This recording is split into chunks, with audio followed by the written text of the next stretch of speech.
So, hi class, we meet again on I think this one is ninth meeting about effective presentation technique. Actually, you got a lot of information about how to present. However, today we will go for something which is more detailed or maybe more practical than our previous meeting about presentation. Okay, so guys, after we learn about the things that make us worry or maybe shaking during presentation, I would go to support you and give you more uh, tips to be an effective speaker. I would say that the first ingredient to be an effective speaker is that you have to be confident of yourself. When you feel or you have more confidence, you can control information. So, because your mind is focused, you know what to say, and you can control the information that you want to explain in front of people. Sometimes, because you feel not confident about who you really are, you present or you speak here and there, which is show that you are not focused and make people who listen to you uncomfortable about what is the content of your presentation. Second, the voice use. Voice is a very important, guys. So, I suggest you to open your mouth wide because when you open your mouth wide enough, you can produce a clear voice. Next, choose the right word. It's almost the same with the writing skill. However, on the speaking skill, you can use more informal words or conversational words which make your audience easier to understand about the content. Then you can use body language. Body language means how you how you explain. You can use your hand gesture, you can use your face, eyes, smile, of course, and you can also walk here and there. Do not move too much, of course, but you can move to make yourself like relax. So I suggest you to move like 2 or 3 steps right, 2 or 3 steps left, or up front. Do not stay in one center. In This is quite special if you are have to. Sometimes you have to like stand up in an exact place. But if not, you can like move. I think it would make you less groggy. And you can also use prompt scripts or notes to remind you about the content. The point of the content, of course, do not like write too long notes because people will know if you read. Then choose the right location or the right place where everyone can see you. Do not stand uh, at the back of the stage. Do not stand only on the left side, something like that. Just try to manage the stage that you have. And also, the last one, you can use useful and meaningful visual aid. It would help you a lot. The vocal technique, loudness. You have to check, will you be using a microphone?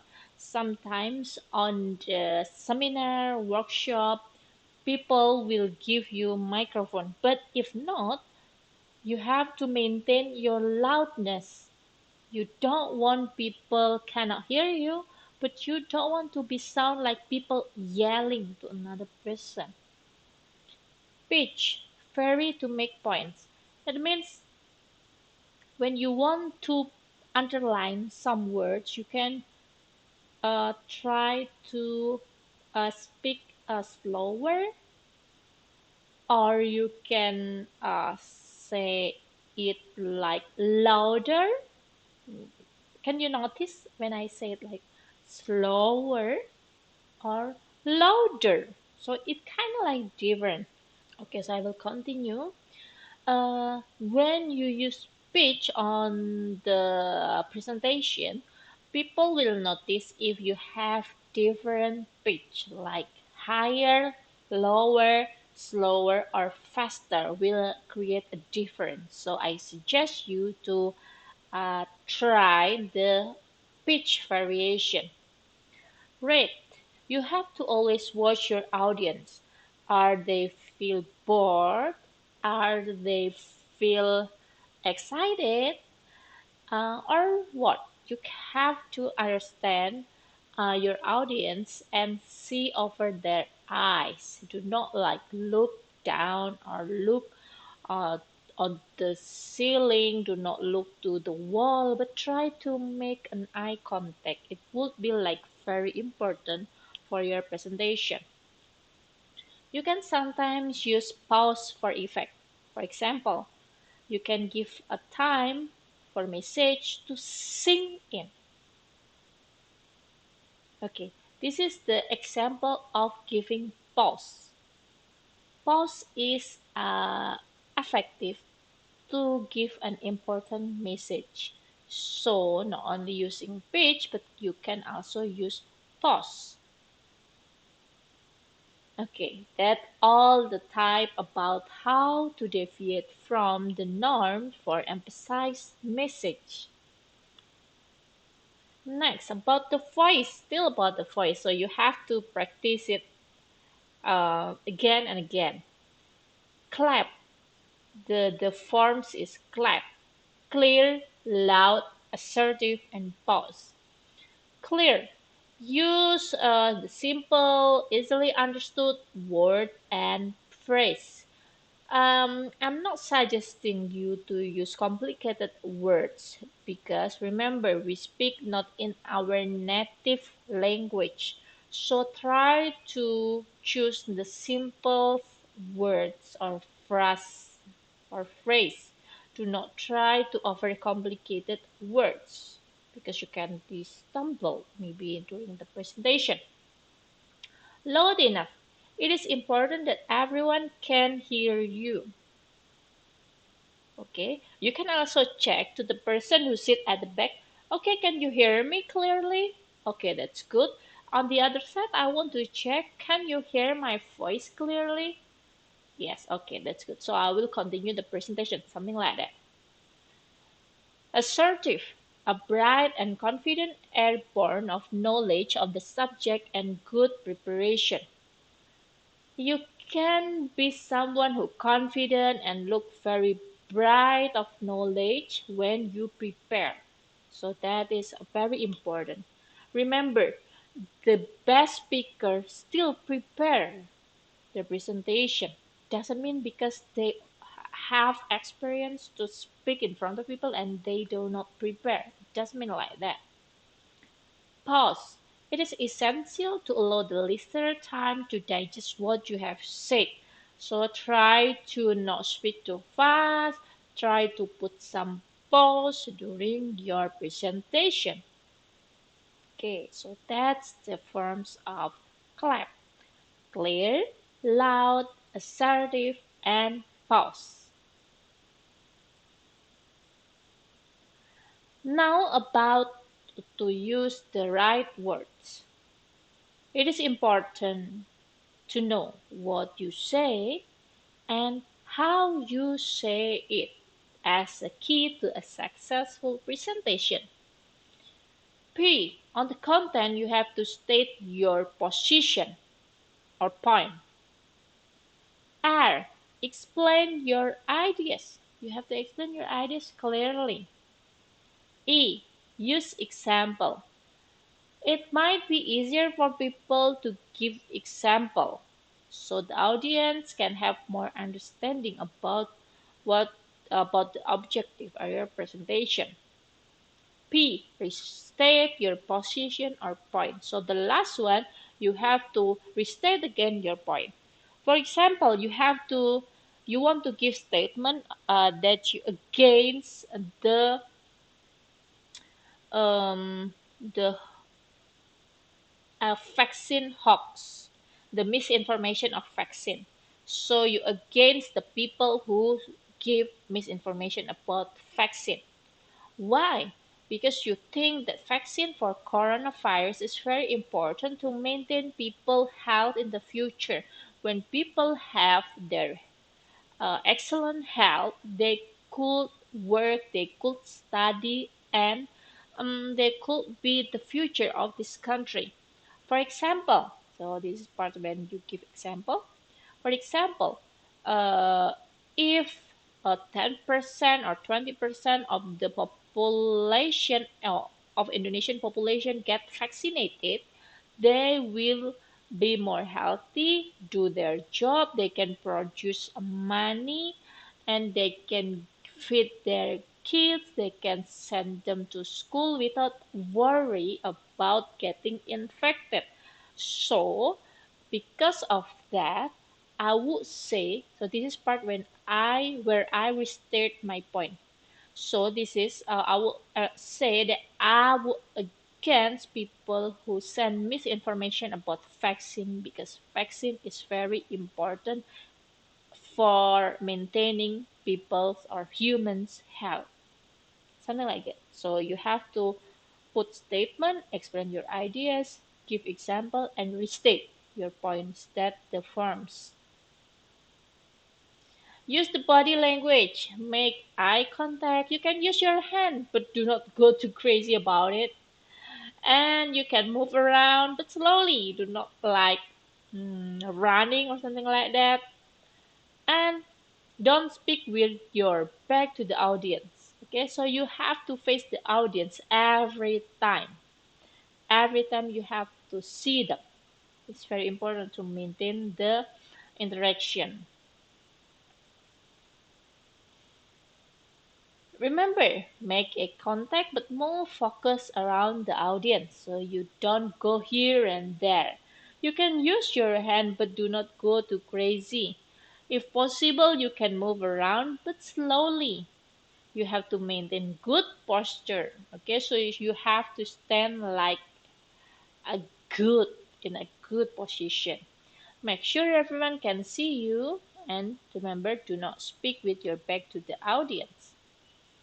And how about using script and notes? I think it's also important as well because many people have to speak a lot of things, a lot of data, a lot of number. It would be crazy to remember all of them. So here you can learn and use a script for formal presentation to large group, but a small one, not the big one. Yeah, you can use small note cards or PPT, PowerPoint note page, and you can also write a script. Remember that you have to underline keywords that will best remind you what you want to say. Then you can use one card for each slide or topics. If possible, have someone else advance slides for you so you don't have to remember about the things or content that you want to present and still you have to manage the tools like next or it's easier as well if you have a pointer. Go.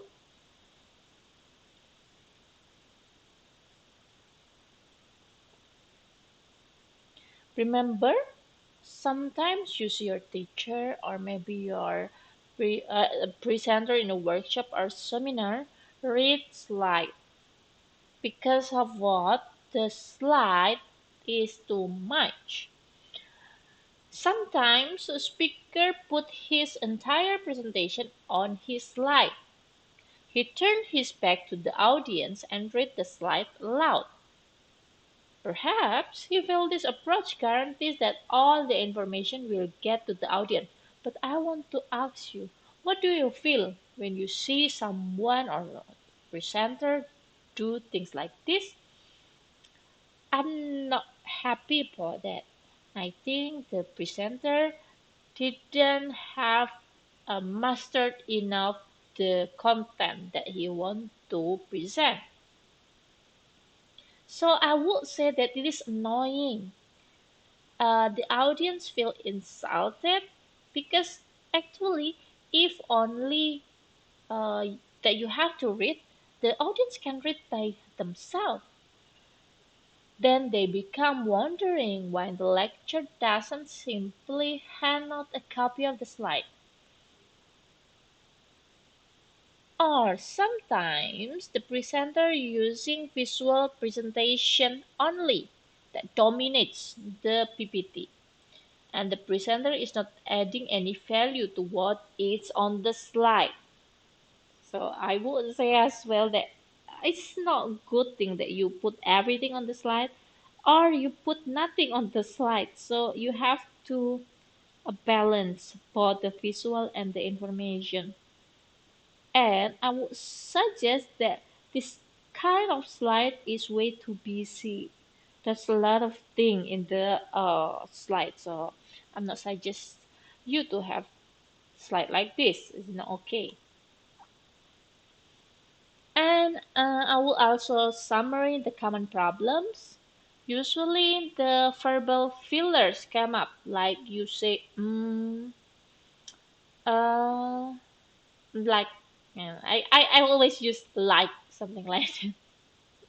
I don't know, it's just like, see, I always use like, or you guys, or any unrelated word or phrase.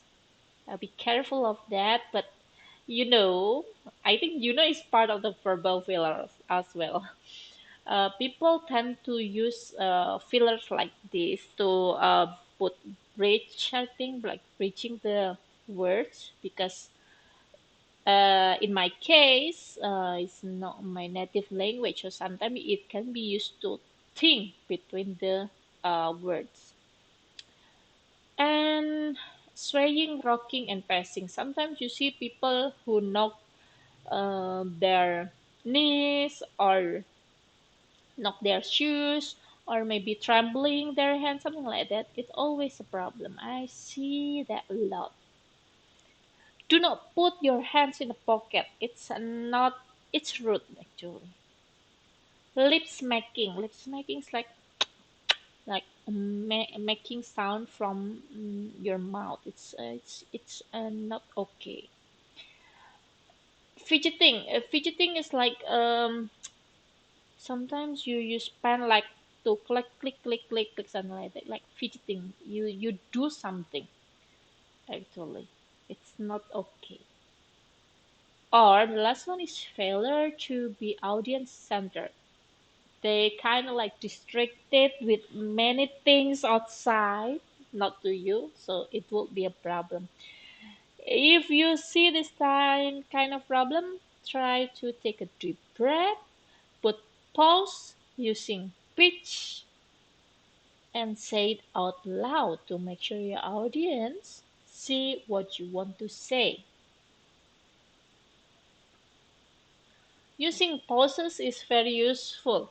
You can use it for awaiting thought, switching gears, for reading slide, and reinforcing point. So it's kind of like trick, you know?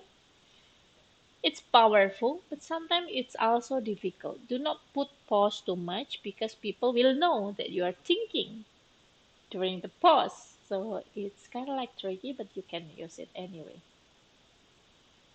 And control your information, that you have to know your subject well, that you have to know what you're talking about. You have to practice, more practice and rehearsal. You can do rehearsal in front of the mirror, in front of your colleagues or friends. Do not be shy to them, or in front of your family members. Remember that you have to believe in yourself and know your opening by heart because you prepare it. You have to know by heart about the content that you want to explain to them. Okay, for the summary of your presentation, I would say the audience is always attentive at the beginning. It such like give you a strength or power to start the presentation. However, somewhat they are less attentive in the middle. They kind of like think about everything surround them or see another person or checking their phone, something like that. But generally, they become more attentive again at the end. So you tell them what you're going to say it at the end, say it again. So it's a restatement about the point and give them time to ask you question. Why it's important for having question and answer? Actually, it's opportunities to you do welcoming people or audience using gesture. You can be more sending that your focus. You can send body language. You can send the point, the underlying point. You can reinforcing the message, and also you can like have more interaction with your audience. So I think it's good when people asking means they are interested to the content that you present.